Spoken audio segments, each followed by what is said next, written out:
général sur le projet de loi. Voilà, Madame la rapporteure, c'est à vous qu'il appartient de nous éclairer.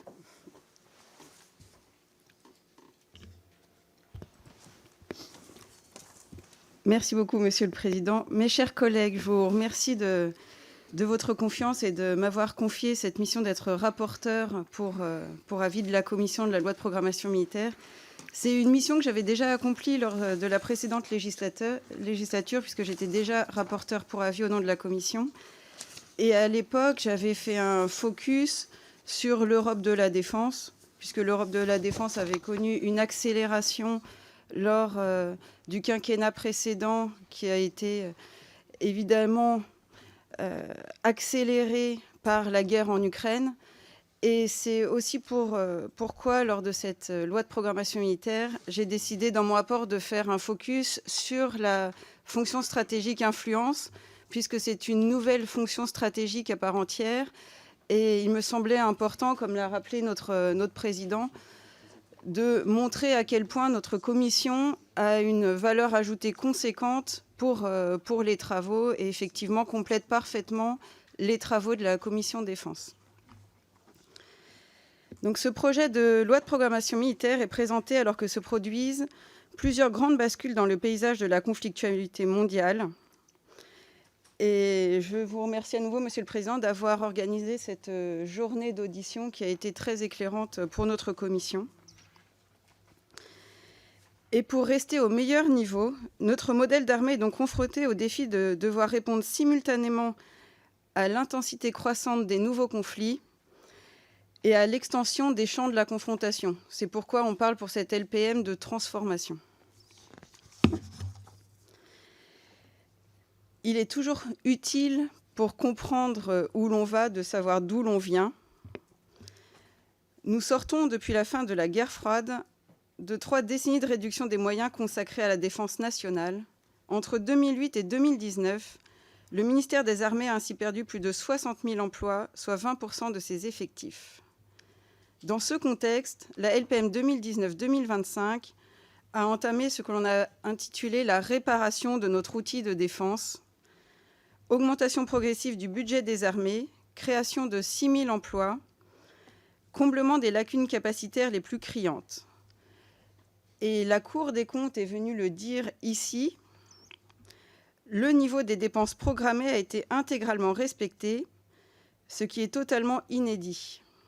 On parle d'exécution de la LPM à l'euro près et on peut saluer aussi le rôle du Parlement puisque lors de chaque projet de loi de finances, eh bien, nous nous assurons que la loi de programmation militaire est parfaitement exécutée, voire on peut même parler qu'elle a été surexécutée puisqu'il y avait un contexte de faible inflation, voire d'inflation négative. Et en 2023, même si la marche était plus élevée, le budget des armées a bien progressé de 3 milliards d'euros comme il était prévu. Malheureusement, depuis l'adoption de la précédente loi de programmation militaire, l'environnement international ne s'est pas du tout amélioré, voire s'est très très profondément dégradé. Et la revue nationale stratégique adoptée fin 2022 montre que de l'Indo-Pacifique au Sahel, en Europe avec la guerre en Ukraine, les tensions se sont aggravées à l'échelle mondiale. D'où le projet de loi de programmation militaire qui nous est soumis, qui est le plus ambitieux depuis la fin de la guerre froide. D'une phase de réparation, il nous fait entrer dans une phase de transformation des armées. Que prévoit-il exactement? Une forte ambition budgétaire avant tout, avec 413,3 milliards d'euros de besoins programmés. Nous dépasserons dès 2025 le cap des 2% du PIB, qui n'est plus considéré comme un objectif, mais comme un seuil. Et cela alors même que l'aide à l'Ukraine et l'effet d'une éventuelle hausse du prix des carburants sont exclus de la programmation et ne pèseront pas sur le budget des armées. Ensuite, une hausse des effectifs, au bénéfice notamment du renseignement et de la cyberdéfense. Un effort important sera fait en faveur de la réserve, avec l'objectif d'avoir à terme 1 militaire de réserve pour 2 militaires d'actifs. Troisièmement, des choix capacitaires cohérents qui concilient le souci de la masse et de la sophistication, qui est un dilemme qui a été parfaitement exposé lors de cycles d'auditions que nous avons menés. Du côté de la masse, l'artillerie, la défense solaire, les drones, et malgré des étalements de cibles, les blindés, les frégates et les avions de chasse. Du côté de la sophistication, le renouvellement de la dissuasion nucléaire, le nouveau porte-avions, la poursuite du SCAF et du MGCS, le renouvellement des capacités spatiales et ces nouveaux espaces de conflictualité type intelligence artificielle, métaverse, quantique. Enfin, le projet de loi contient certaines mesures normatives dont certaines intéressent directement la politique étrangère. J'insiste sur l'article 20 qui renforce le contrôle sur les reconversions à l'étranger des militaires. Donc l'article 20 se focalise exclusivement sur les militaires, dont certains concourent au renforcement des capacités de nos compétiteurs, ce qui n'est pas acceptable. Comme je vous l'ai dit en introduction, j'ai consacré la deuxième partie de mon avis à un sujet devenu primordial, le rôle joué par les armées en matière d'influence. Donc effectivement, nouvelle stratégique, et l'on a pu s'en rendre compte lors des auditions, contrairement au Quai d'Orsay, le ministère des Armées ne s'est pas encore doté d'une feuille de route. Donc c'est pour ça que dans mon rapport, je propose des pistes pour justement amorcer cette feuille de route en lien avec le Quai d'Orsay et de façon interministérielle. Ce sujet, me semble-t-il, appelle l'attention de notre commission pour au moins 2 raisons. Premièrement, la revue nationale stratégique l'a érigée, comme je l'ai dit, en fonction stratégique, aux côtés des 5 autres fonctions traditionnelles.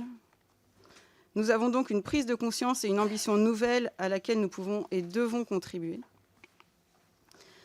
Ensuite, l'influence est un sujet diplomatico-militaire. Par exemple, quand nous formons des militaires étrangers, nous faisons de l'influence. Quand nous faisons en sorte d'être interopérables avec des partenaires européens et africains, nous faisons de l'influence. Donc c'est pour ça que la feuille de route du Quai d'Orsay ne peut pas être complètement dupliquée avec le ministère des Armées qui a d'énormes spécificités et mérite justement une propre feuille de route. Pourquoi l'influence a-t-elle acquis une telle importance aujourd'hui ?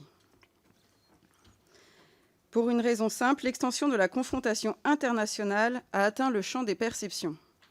Nos compétiteurs utilisent tous les leviers de l'influence à des fins stratégiques et je crois que c'est la fin du soft power. C'est évidemment dans le domaine informationnel que cette tendance est la plus forte et nous sommes sur la défensive. Pour des qualités propres, les démocraties en général sont souvent sur la défensive. Ainsi, si l'influence française n'est pas nécessairement en recul à l'échelle de la planète, elle l'est à tout le moins dans une région stratégique comme le Sahel, où le sentiment anti-français progresse et là où j'ai consacré un déplacement et l'essentiel de mes travaux. Voilà pourquoi nous devons structurer une stratégie nationale d'influence et pourquoi, dans ce cadre, nos armées doivent définir leurs priorités. Je laisse de côté le sujet de la désinformation qui a été parfaitement pris en compte par l'adoption d'une doctrine de lutte informatique d'influence en octobre 2021. Donc je propose plusieurs axes. Le premier sur lequel des stagiaires étrangers dans les écoles militaires françaises. Bien que méconnue, cette politique est importante. En favorisant la création de liens humains durables, elle favorise la coopération militaire sur le long terme avec nos partenaires. Or, j'ai pu observer lors de mon audition aux écoles militaires de Saumur qu'il y a plusieurs limites. Le manque en nombre de capacités d'accueil, l'accueil réservé aux stagiaires étrangers qui, par certains aspects, est perfectible.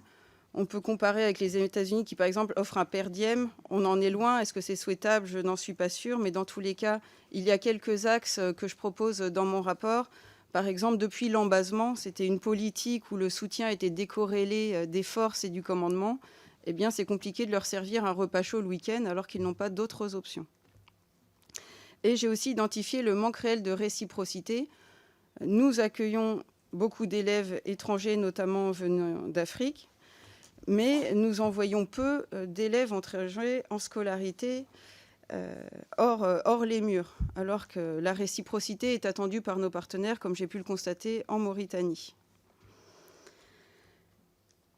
Il nous faut aussi renforcer le réseau de personnel militaire inséré dans des organisations internationales ou dans les structures d'état-major des pays partenaires. Nous avons beaucoup trop réduit la voilure dans ce domaine, laissant à d'autres, comme la Chine, le soin de combler le vide. À mon sens, nous n'arriverons à rien si le choix d'une mobilité à l'international reste aussi risqué pour la carrière d'un militaire. Je souhaite donc que nous puissions revaloriser ces mobilités internationales dans les armées. Il faut aussi que nos armées aient des priorités au plan géographique. Je pense à l'Afrique. En substance, nous réduisons notre présence militaire pour y renforcer notre levier d'influence. Ceci passe du côté de nos partenaires par une meilleure écoute de leurs besoins et du côté français par un renouvellement de notre offre de coopération, notamment dans le domaine de la formation. Je pense aussi dans nos priorités régionales aux pays situés dans le bassin de nos territoires ultramarins. À vrai dire, j'ai un lien à hauteur d'homme avec nos outre-mer puisque j'ai eu de nombreux soldats ultramarins sous mes ordres. Effectivement, la région la plus pourvoyeuse de soldats dans nos rangs, ce sont les outre-mer. Donc c'est pour ça que j'ai fait un focus aussi important sur nos outre-mer. Et je me félicite donc que la LPM renforce les moyens militaires en outre-mer, car il s'agissait d'une de nos grandes faiblesses. Ces moyens militaires devront être en partie utilisés pour renforcer notre influence dans des régions, de l'Afrique de l'Est jusqu'aux îles du Pacifique, avec lesquelles nos liens sont faibles. Je propose par exemple de créer dans nos outre-mer des centres de cadets de la défense ouverts aux pays situés dans le voisinage de nos territoires. En conclusion, nous avons d'importants chantiers devant nous. Le projet de LPM, à la hauteur du changement d'époque, nous en donnera les moyens. Sans surprise, j'appellerai donc à voter en faveur de ce projet de loi. Je vous remercie.